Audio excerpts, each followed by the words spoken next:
दोस्तों रामायण की कहानी का एक पात्र मेघनाथ जिसके बारे में आप सभी लोग जानते ही होंगे।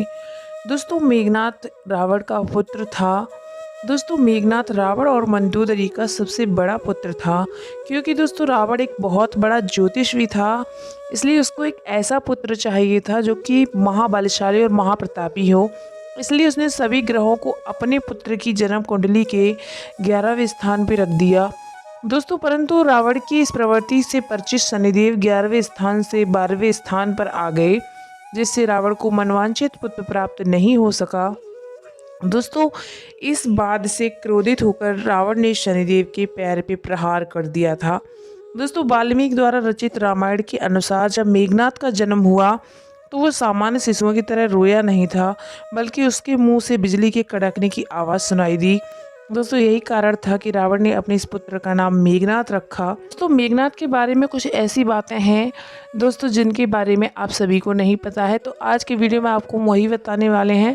तो अगर अभी तक आपने चैनल को सब्सक्राइब नहीं किया है तो कर लीजिएगा। दोस्तों मेघनाथ की पत्नी का नाम सुलोचना और पुत्र का नाम अक्षय कुमार था। दोस्तों हनुमान जी ने अक्षय कुमार का अशोक वाटिका में वध कर दिया था।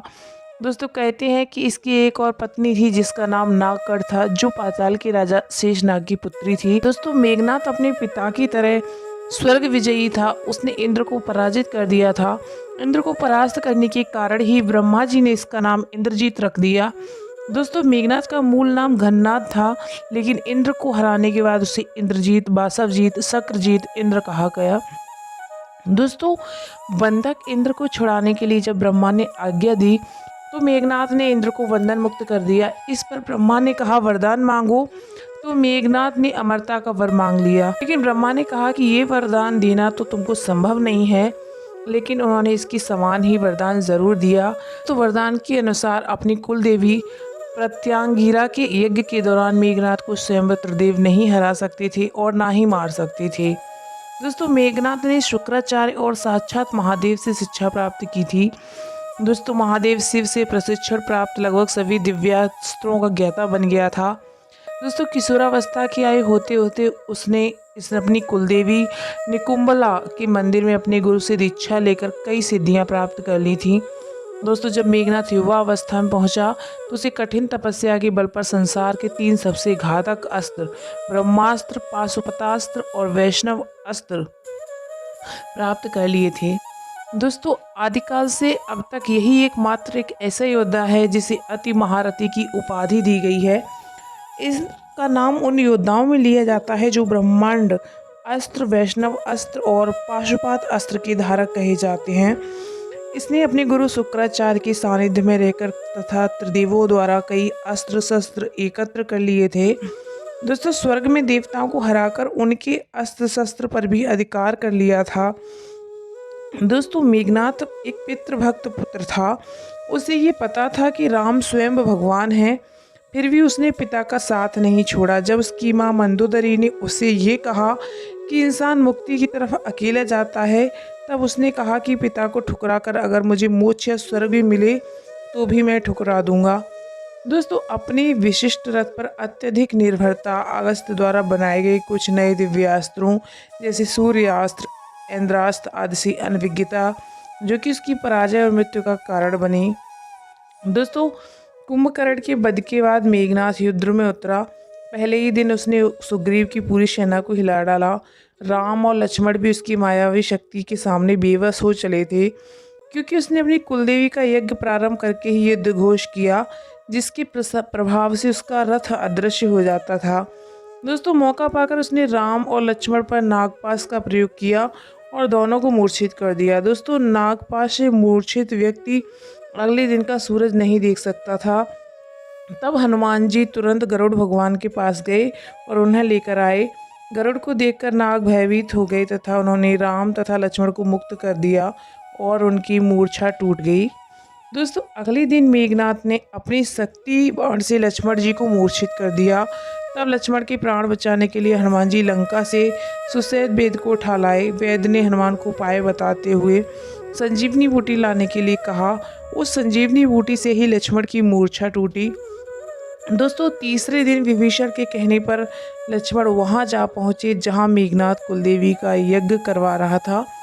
दोस्तों यज्ञ में कुलदेवी की पूजा करते समय हथियार उठाने की मनाही थी, परंतु फिर भी वहां रखे यज्ञ पात्रों की सहायता से मेघनाथ लक्ष्मण से बचते हुए सकुशल लंका पहुंच गया। दोस्तों चौथे दिन जब मेघनाथ को लक्ष्मण ने वीरगति को प्राप्त कर दिया, इसी युद्ध में लक्ष्मण के घातक बाणों से मेघनाथ मारा गया। लक्ष्मण जी ने मेघनाथ का सिर उसके शरीर से अलग कर दिया और सिर को प्रभु श्री राम के चरणों में रख दिया। दोस्तों ये सारी कथाएं हमें रामायण में नहीं मिलती हैं। ये कथा हमें रामायण से इतर दक्षिण भारत की जो प्रचलित लोक कथा में मिलती है। दोस्तों कहते हैं कि ये कहावत है, इसमें सच्चाई नहीं है। दोस्तों रामायण के अनुसार प्रभु श्री राम ने मेघनाथ का शव अपने दूतों के हाथ रावण के दूतों को सौंप दिया था। श्री राम मेघनाथ की मृत्यु की सूचना पाकर मेघनाथ की पत्नी सुलोचना को देना चाहते थे। उन्होंने मेघनाथ की एक भुजा को बाण के द्वारा मेघनाथ के महल में पहुंचा दिया। दोस्तों जो वो भुजा जब मेघनाथ की पत्नी सुलोचना ने देखी तो उसको विश्वास ही नहीं हुआ कि उसके पति की मृत्यु हो चुकी है। तब कटे हाथ ने लिखकर लक्ष्मण का गुणगान किया। दोस्तों रावण को सुलोचना ने मेघनाथ का कटा हुआ हाथ दिखाया और अपने पति का सिर मांगा। दोस्तों सुलोचना रावण से बोली, अब मैं एक भी पल जीवित नहीं रहना चाहती हूँ और अपने पति के साथ सती होना चाहती हूँ। तो रावण ने कहा कि पुत्री 4 घड़ी प्रतीक्षा करो, मैं मेघनाथ का सिर शत्रु के सिर के साथ लेकर आता हूँ। लेकिन सुलोचना को रावण की बात पर विश्वास ही नहीं हुआ। तब सुलोचना मंदोदरी के पास गई। मंदोदरी ने कहा कि तुम राम के पास जाओ, वो तो बहुत ही दयालु हैं। जब सुलोचना भगवान श्री राम के पास पहुंची तो उसका परिचय विभीषण ने करवाया।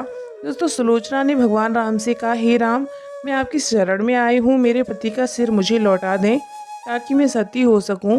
तो भगवान श्री राम सुलोचना की दशा देखकर काफ़ी ज़्यादा दुखी हो गए। दोस्तों उन्होंने कहा कि मैं तुम्हारे पति को अभी जीवित कर देता हूँ। सुलोचना ने कहा, नहीं, मैं ये नहीं चाहती हूँ कि मेरे पति जीवित होकर संसार के कष्टों को भोगें। तो मेरे लिए सौभाग्य की बात है कि आपके दर्शन हो गए, मेरा जन्म सार्थक हो गया, अब जीवित रहने की कोई भी इच्छा नहीं है।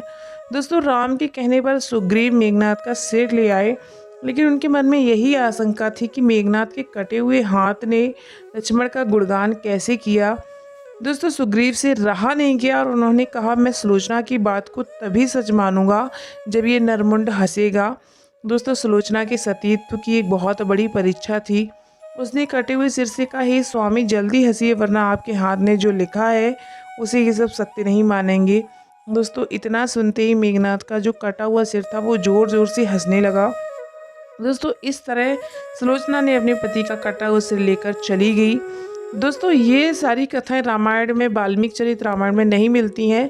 ये अलग अलग किताबों में अलग अलग तरह प्रचलित कहानियां हैं। दोस्तों ऐसे में एक सवाल आता है कि आखिर भगवान होकर भी भगवान श्री राम मेघनाथ को क्यों नहीं मार सकते थे। दोस्तों लक्ष्मण ही एक ऐसे थे जो मेघनाथ का वध कर सकते थे, क्योंकि वनवास के दौरान वो 14 वर्षों तक सोए नहीं थे। यही वजह है कि राम रावण युद्ध के दौरान लक्ष्मण के हाथों मेघनाथ का अंत हुआ। युद्ध में लक्ष्मण ने अपने घातक बाण से मेघनाथ का सिर उसके धड़ से अलग कर दिया और उसे भगवान श्री राम के चरणों में रख दिया। दोस्तों मेघनाथ को वरदान प्राप्त था कि उसको त्रिदेव भी नहीं मार सकते हैं। दोस्तों और भगवान श्री राम श्रीहरि के अवतार थे और श्रीहरि त्रिदेवों में से एक हैं, इसलिए वो मेघनाथ का वध नहीं कर सकते थे। इसलिए मेघनाथ का वध लक्ष्मण के हाथों हुआ। दोस्तों उम्मीद कर सकते हैं आप सभी लोगों को ये वीडियो काफ़ी ज़्यादा पसंद आया होगा। वीडियो पसंद आया है तो वीडियो को लाइक करने के साथ साथ चैनल को सब्सक्राइब करना बिल्कुल भी मत भूलना। Thanks for watching.